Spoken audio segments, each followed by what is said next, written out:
gracias. Es un gusto estar acá. Agradezco a los organizadores del evento por esta invitación. La Facultad de Medicina de la Universidad Javeriana, estamos hoy muchos profesores aquí con nuestra decana, queremos compartir con ustedes la experiencia que tenemos abordando un tema que tradicionalmente ha sido visto como una costura, un adorno, y es esto que tiene que ver con bioética y humanismo, y cómo lo hemos incorporado a la práctica de nuestros estudiantes. Ayer tuvimos unos cursos precongreso relacionados con este tema, pero hoy vamos a formalizar algunos aspectos teóricos que creo que son importantes para ustedes como profesores. Lo primero, los primeros hechos que quisiera compartir con todos son los siguientes. El primero es que en todas las áreas de la medicina debemos compartir información que es triste, negativa y difícil permanentemente, así como en otras profesiones de la salud. Y esta tarea, que es una tarea que tradicionalmente contemplábamos como algo que venía con el desarrollo profesional, resulta que cada vez más se ve como algo difícil, como una tarea compleja que nos genera ansiedad y que contribuye al síndrome de desgaste profesional y burnout del cual se habla tanto hoy. ¿Por qué razón? Porque la forma en que ocurre esta interacción entre nosotros y los pacientes tiene un impacto considerable no solamente sobre la vida de ellos, sino también sobre la propia, y por lo tanto los estudiantes y residentes que están involucrados en estos escenarios de práctica clínica y en hospitales universitarios también perciben esa angustia que se conoce hoy como angustia moral, y ustedes ven un cuerpo creciente de literatura que toca y aborda este tema. ¿Por qué ocurre eso? Uno, porque las habilidades de comunicación no necesariamente se incrementan con el ejercicio clínico. Esto que creíamos se perfeccionaba por procesos de ensayo y error resulta que no es correcto y no es cierto. Y es por esto que se deben dedicar esfuerzos adicionales para desarrollar este tipo de habilidades y optimizarlas. No pueden ser consideradas nunca más habilidades opcionales dentro de un currículo de medicina. Y por esto se han desarrollado a nivel internacional y local también diversas iniciativas para superar estas dificultades, desde entrenamiento en estrategias de comunicación efectiva para el personal de la salud, hasta guías clínicas, protocolos que nos encantan. Yo voy a hacer una pequeña referencia a los protocolos, pero los protocolos ya están diseñados para abordar malas noticias e incluso para comunicar errores médicos. Una mala noticia en medicina es aquella que drástica y negativamente altera la propia perspectiva del paciente o sus familiares en relación con su futuro. Sobre esto quiero resaltar que es el paciente el que importa en todo esto, y eso es lo que le transmitimos a los estudiantes, que quien importa en esta interacción es el paciente, pues la mala noticia tiene esa cualidad adversa precisamente porque tiene unas implicaciones sobre la vida del paciente, y la inoportunidad biográfica muchas veces es la que da ese carácter negativo. El ejemplo claro es el embarazo. Ayer hablábamos de esto en los talleres. El embarazo sería la mejor noticia o una de las mejores noticias vitales, y nosotros salimos felices a felicitar también a la mujer y a su familia. Felicitaciones, está embarazada, y resulta que depende del momento biográfico en que esto ocurra, puede ser la peor noticia del mundo. De manera que lo que aquí importa es el paciente y no nuestra perspectiva. Y así invitamos a los estudiantes a ponerse en los zapatos del otro, que es una estrategia que en bioética clínica utilizamos mucho para que sintamos realmente y tengamos una conexión empática con los demás. Entonces, los pacientes, cuando los enfrentamos a una noticia dura o a una comunicación difícil, tienen una perspectiva del futuro que cambia en relación con la enfermedad. La enfermedad en nuestra cultura actual, donde se privilegia la belleza, la juventud, la riqueza, etcétera, ve a la enfermedad como una casilla muy particular donde el paciente que está ahí tiene una desventaja relativa frente a los demás. El paciente está pensando en que se nublan para él las posibilidades de éxito, de construir una familia, felicidad, estabilidad económica, capacidad de trabajo, y además vienen las preocupaciones por el dolor, el sufrimiento y las limitaciones, que los estudios muestran claramente es lo que el paciente tiene en la cabeza mientras nosotros estamos hablando de diagnóstico, estadificación, pronóstico, dando cifras y cifras y cifras que nos encanta. El paciente está con este monstruo detrás, que muchas veces es la palabra cáncer, pero existen otras también de otras enfermedades muy complejas. Y cuando la perspectiva que le estamos planteando al paciente es la cercanía a la muerte, esto es mucho peor. Este muro lo que ilustra es que el paciente al que catalogamos como terminal, o estos pacientes que enviamos a cuidados paliativos, en nuestro momento actual cultural en el que la muerte es vista en esta cultura nuestra occidental y colombiana como el final de la vida, el paciente siente un gran aislamiento y lo que siente es: mi vida se acabó, yo no tengo opciones, no me puedo gestionar, y a eso nos enfrentamos nosotros cuando comunicamos una mala noticia, y es por esto que los receptores de una mala noticia no olvidan nunca ni cómo, ni cuándo, ni cómo se les informó sobre esta noticia. A veces nosotros estamos al otro lado y si nos ponemos a pensar, sabremos que, uy, cuando me dijeron tal cosa, que me iban a operar de tal cosa, esto fue un momento muy duro. Es inolvidable para los pacientes y por eso es una oportunidad de oro para nosotros, para poner precisamente en ejercicio el profesionalismo y el humanismo que nos hace médicos, diferentes a técnicos, diferentes a diagnosticadores o formuladores, que es precisamente lo que la doctora estaba haciendo referencia. Entonces es lo que le enseñamos a los estudiantes, que esta es una oportunidad de oro que tenemos que aprovechar en profesionalismo y humanismo. ¿Qué pasa?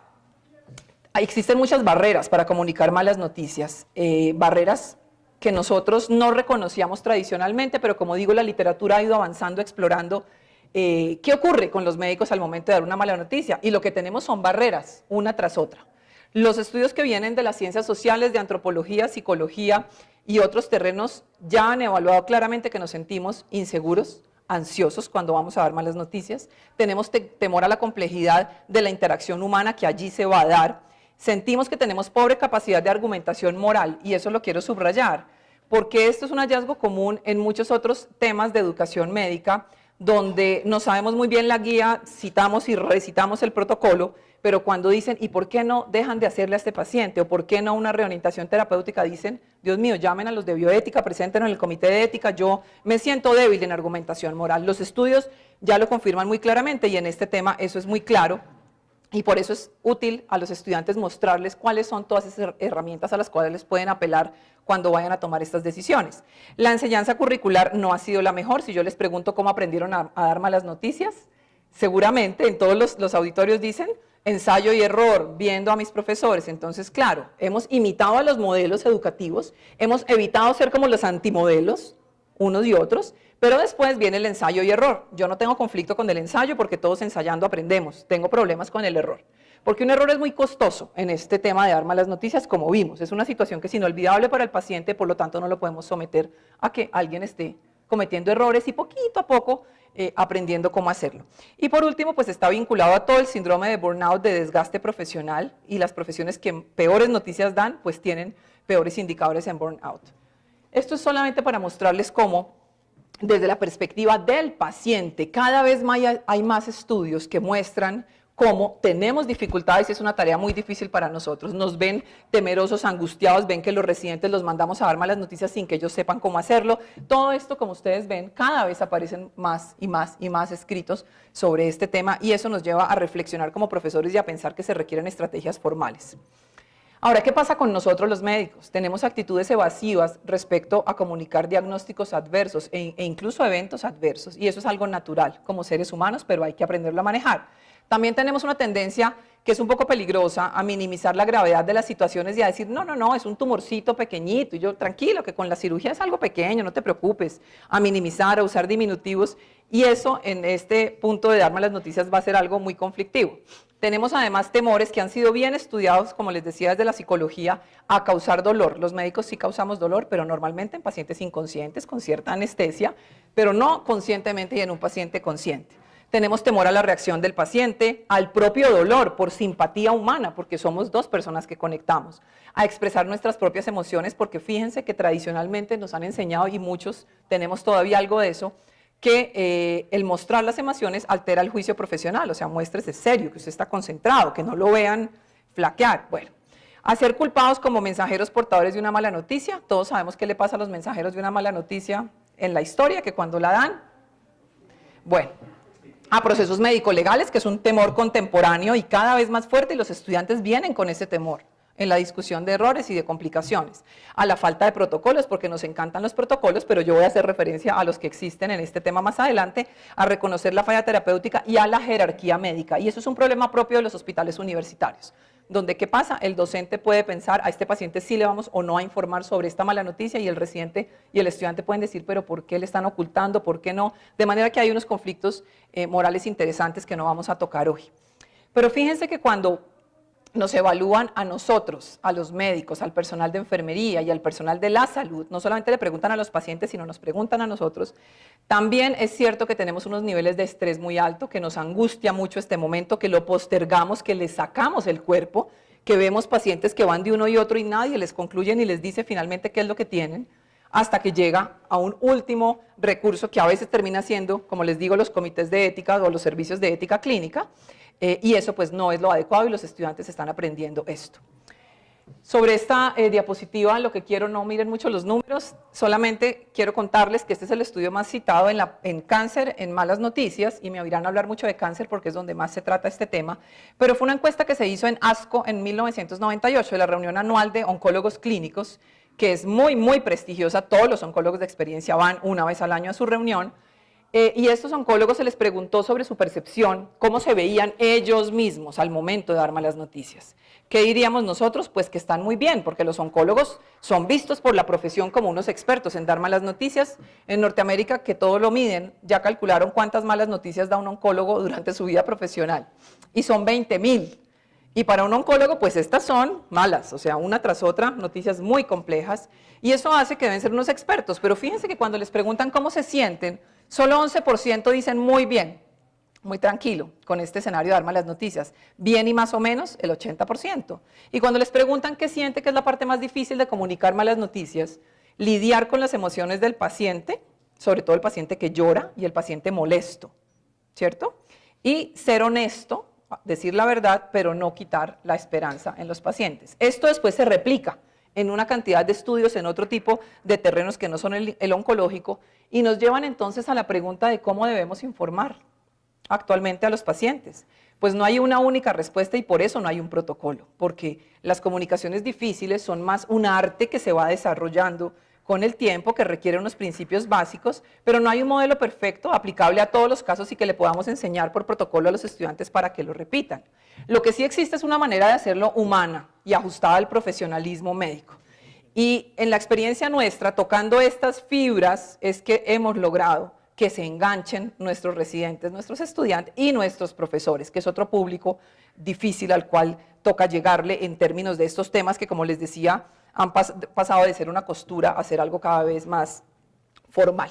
Les voy a mencionar algunas cosas sobre la historia reciente de la obligación profesional de informar en medicina, que si bien hoy es una realidad, para el 50 y el 60, así no ejercíamos la medicina. En ese momento decir toda la verdad no se consideraba un estándar de la práctica médica. Acá hay un estudio muy importante en JAMA del 51, que lo que muestra es que, estos fueron médicos norteamericanos encuestados, el 90% no informaban un diagnóstico de cáncer. ¿Sí? Y esto es una época no muy lejana. Hoy nos parece esto un absurdo. Y esto fue progresando. 2 décadas después fue la sociedad la que jalonó a través de movimientos sociales donde pedían el respeto por la autonomía, que nos cuenten qué nos van a hacer, que nos pidan permiso.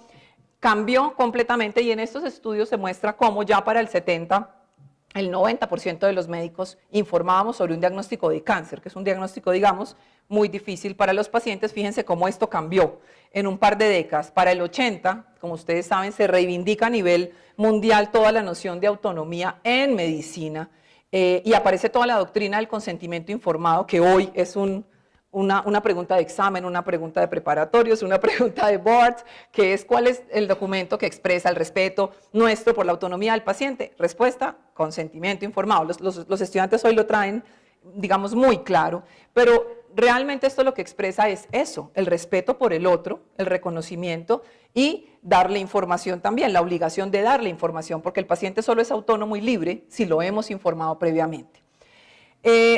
Tenemos además un paciente diferente, que es este paciente, mucho más informado. Esto era empezando a los 80, pero en este momento la información no solamente se centra en el diagnóstico y el tratamiento, y eso hemos tratado de enseñar a los estudiantes y a los residentes, sino mucho más en el paciente. O sea, todo esto se aplica y se centra mucho más en el caso de cada paciente a quien comunicamos una noticia difícil o un diagnóstico. Entonces, el primer deber ético aquí es informar la verdad, decirle al paciente la verdad. ¿Por qué razón? Porque el centro de la relación médico-paciente, digamos, es ese vínculo humano entre dos personas. Se establece un vínculo de confianza, el paciente sabe que yo no voy a violar la confidencialidad, que voy a tener unos mínimos, que busco su beneficio, que busco también no dañarlo y que yo tengo un respeto por el otro y por eso le informo sobre su situación vital. Ayuda también al paciente a lidiar con lo que ocurre en su vida y ocultar la verdad, que es un aspecto interesante y que los estudiantes preguntan mucho, puede ocasionar toda una serie de daños, un espectro de daño de diferentes formas.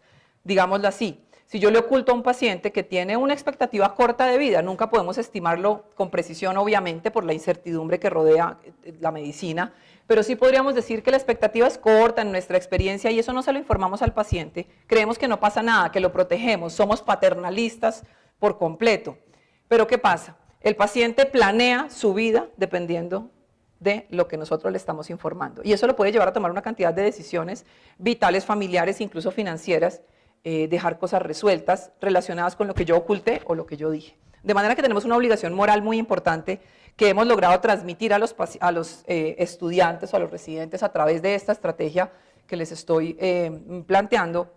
Y les mostramos cómo en los 50 la pregunta ética era, ¿informamos o no informamos? Doctora. ¿Les contamos o no les contamos a los pacientes? Doctora. Hoy yo pregunto en clase y todos levantan, perdón, la mano, tiempo, y me dicen, claro que informamos, a el punto de cómo informamos. ¿Y cómo informamos? Más allá de las guías y protocolos que aquí están citados, los más nombrados, y nosotros de hecho tenemos un taller donde uno de estos abordamos con los residentes y los estudiantes, mucho más es centrarlos en el profesionalismo y en mostrarles que la actitud empática hacia el paciente es la clave. Eso está citado en el proyecto de profesionalismo médico, que ustedes saben que fue una respuesta a la crisis del profesionalismo médico que se ha visto en los últimos años, y nos hemos comprometido para el nuevo milenio a estos principios, con estos principios, el de primacía del bienestar, la autonomía y la justicia social.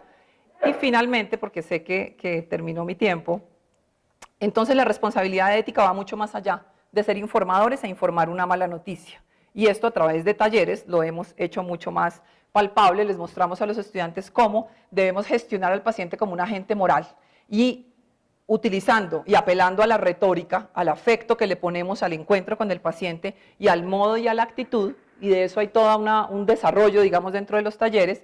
Lo gestionamos a través de este momento que es el encuentro médico-paciente y hacemos ver que es un ser humano autónomo que puede participar en la toma de decisiones, que está conectado con nosotros, que lo vamos a acompañar y que tiene opciones, alternativas, acompañamiento y alivio. Fíjense que no estoy hablando de curación, recurrencia, sobrevida, que son otros desenlaces y que no es lo que nos interesa.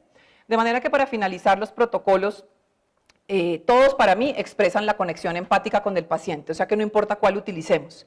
Requieren la participación emocional del médico, buscan que la información sea comprensible para el paciente y dar soporte a las necesidades de cada uno. Aquí hay uno de estos protocolos, no nos vamos a detener en esto, pero en todos los protocolos se habla de cosas tan sencillas como salude, mire a los ojos, dele la mano al paciente, acérquese, siéntese, mírelo al mismo, esté en el mismo nivel. Ayer hacíamos esto en los talleres en este mismo salón. Escúchelo, dele oportunidad de preguntar y verifique que todo lo que usted está diciendo claramente está comprendido por el paciente. Y de esta manera le lanzamos esto que es el salvavidas que necesita un paciente. Cuando le estamos dando una mala noticia, la medicina está llena de malas noticias, desafortunadamente, pero hay que convertir esto en una oportunidad de oro y no simplemente en una causa de desgaste profesional. Muchas gracias. Porque